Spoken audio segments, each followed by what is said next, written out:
everybody, it's Mel.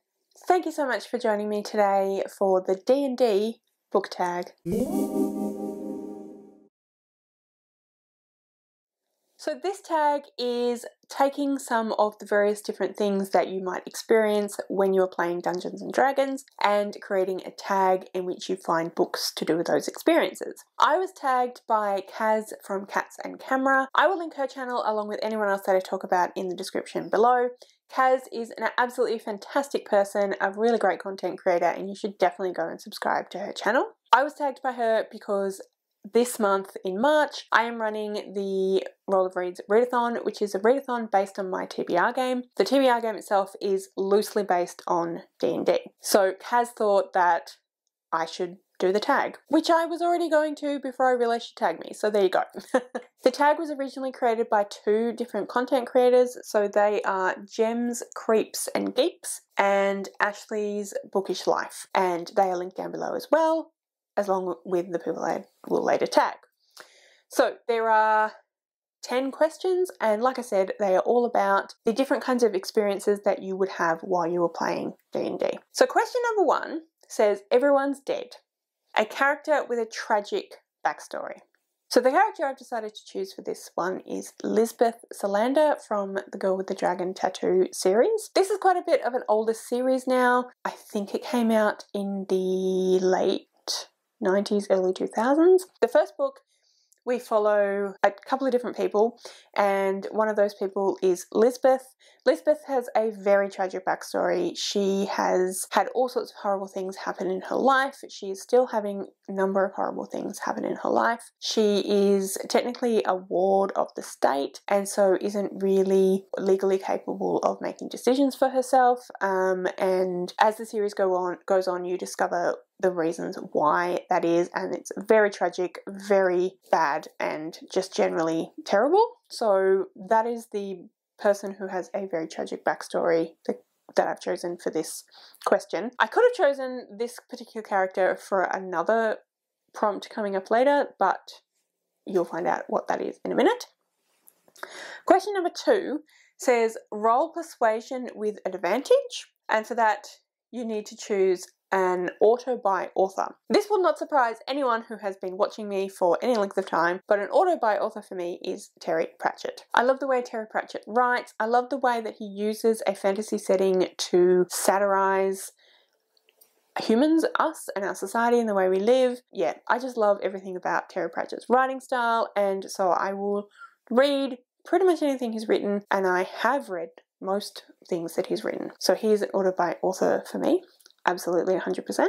Question number 3 says, me and the boys gonna mess you up. And for this you need to choose an ensemble cast that you love. I've answered this question basically the same way that Kaz answered this question. Sorry, Kaz. But the Crows from Six of Crows. I love the Crows. I love the way they work together, even though they're very different people and they don't necessarily always agree with each other. Yeah, I just love them as a found family, as a little group of people who really obviously care about each other, even when they're at odds with each other. I love all the different personalities, and yeah, definitely highly recommend Six of Crows. I haven't yet read Crooked Kingdom, despite having it on multiple TBRs, despite starting it in January. I just haven't quite managed to read it. It's not through lack of wanting to or lack of enjoyment, but we won't go into that. But definitely The Crows is the answer to this question.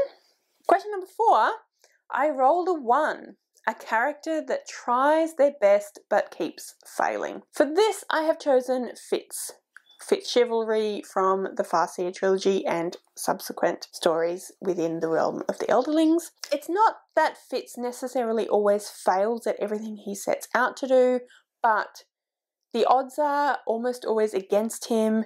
He doesn't ever really complete things quite how he wants to, or ever really manages to succeed in a way that really can be called succeeding. Like, even when he manages to do what he sets out to do, it doesn't quite work the way he wants it to. It is often leads to other problems. It often leads to, other things going wrong, other things he then needs to change or fix. So yeah, that is my answer for that question.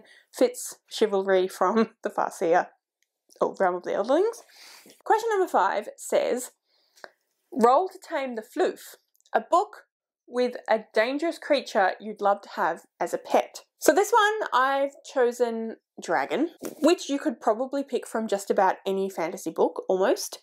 But specifically, I'm going to talk about the dragons in Robin Hobb in the Realm of the Eldling series. So if you are no further than the Tawny Man trilogy, you may want to speed up until the next question.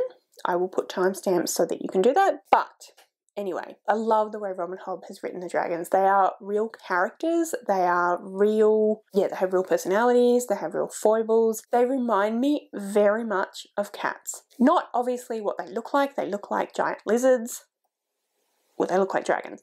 But just the way that the way they think about the world, the way they think about their place in the world, the way that they view other creatures, including humans, they very much think of themselves as kind of the top of the food chain, the most intelligent, worthwhile creatures, and everything else is kind of there to serve them. Now, don't get me wrong, I love my cats, and I think my cats love me, but I really do feel like the way that they behave is very similar to the way dragons behave, particularly in the realm of the Eldlings, the way Robin Hobb has written them. So, yeah, a dragon, mostly because it would be like having a cat, and I love cats, but also because who doesn't want a dragon?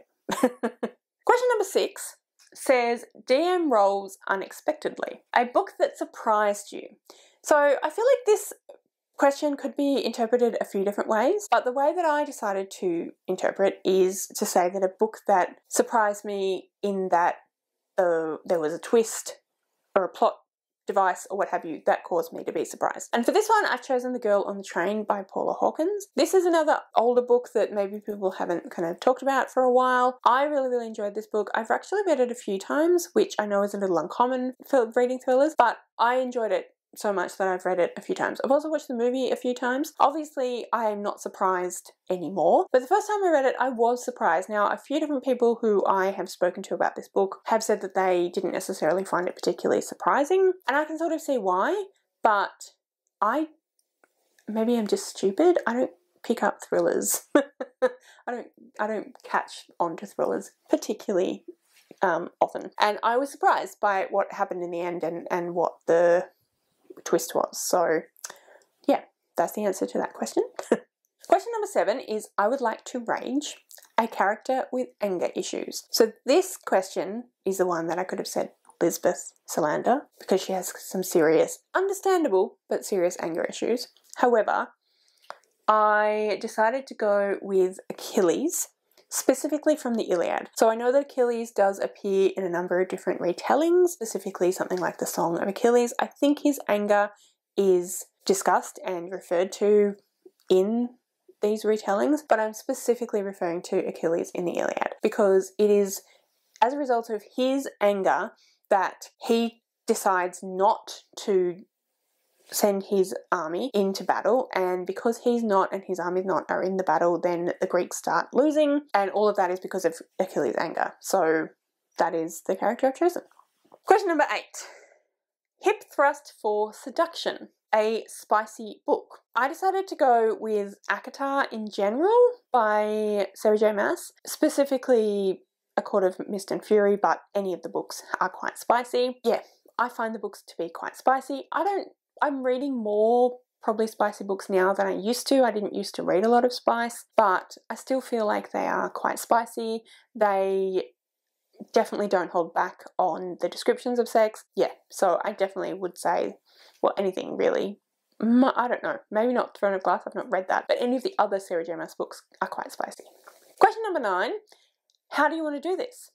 A book with a satisfying ending. For this one, I've chosen Astrid Parker Doesn't Fail by Ashley Herring Blake. I really enjoyed the ending of this book. I really enjoyed the way that the different characters were given a kind of new opportunity, given a new perspective on life, and the way that their romance worked out. And yeah, I just thought it was a really satisfying ending for both of the main characters, and other people in their lives were quite happy with the results as well, and how their lives were affected by the various things that happened. So I found the book to be satisfying overall, and particularly ending well.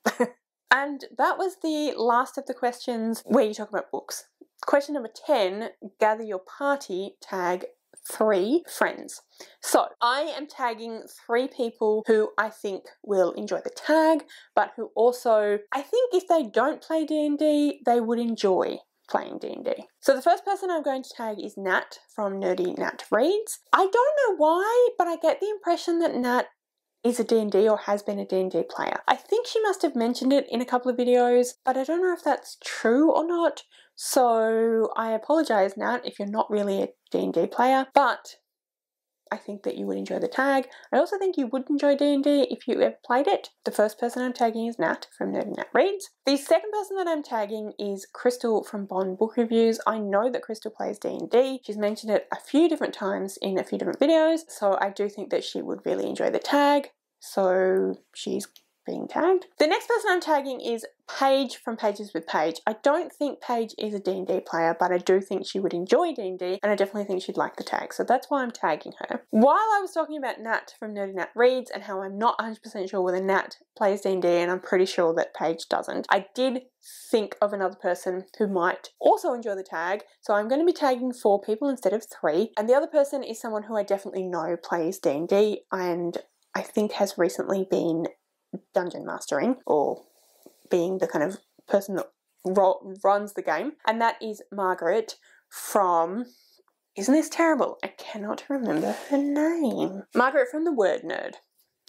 So I definitely think that Margaret would enjoy the tag, but I also know that she enjoys D&D, so I think that's an appropriate tag. But yeah, that is everything that I wanted to talk to you about today. That is the whole tag. Those are all my answers. If you'd like to tell me what you would answer these questions, please do so in the description below. If you have not been tagged by me, but you want to do the tag, obviously feel free as well. If you are intending, please comment that below as well. If you'd like to leave me a comment but you don't know what, then leave me a dice emoji, because we use dice in D&D in combat. All of my social media details are listed in the description below, so if you'd like to go and follow me on any of those other platforms, please feel free to do so. Thank you so much for joining me today. I really hope you enjoyed this video. If you did, I would absolutely love it if you would subscribe to my channel and give this video a thumbs up. And yeah, like I said, thank you so much for watching. I really hope you enjoyed this video, and I will see you next time.